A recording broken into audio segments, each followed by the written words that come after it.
ചെറിയൊരു മീൻപിടുത്തത്തിനായി പോവുകയാണ്. ഞാൻ ഒറ്റയ്ക്കല്ല കേട്ടോ പോകുന്നത്. എന്റെ കൂടെ മൈഷാനും ഫിർഷാനുമാണ് ഉള്ളത്. ഇത് ഫാമിലേക്ക് പോകുന്ന വഴിയാണ്. ഏകദേശം 200 മീറ്ററോളം ഇങ്ങനെ അപ്പുറത്തും ഇപ്പുറത്തും മരങ്ങളുടെ ഇടയിൽ കൂടെയാണ് പോകേണ്ടത്. അങ്ങനെ കാടും മേടും കയറി വൈകാതെ തന്നെ നമ്മൾ ബീച്ചിലെത്തി.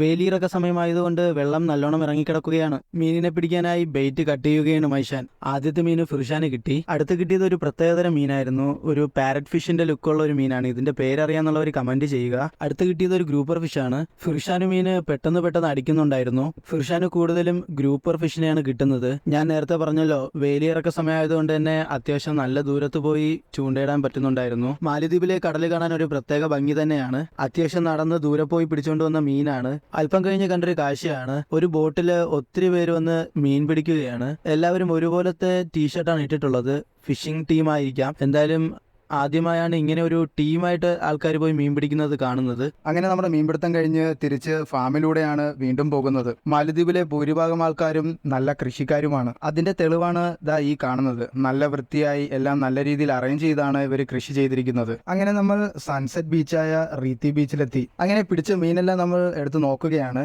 ഇത് കഴിഞ്ഞ് നമ്മൾ വീട്ടിലെത്തി.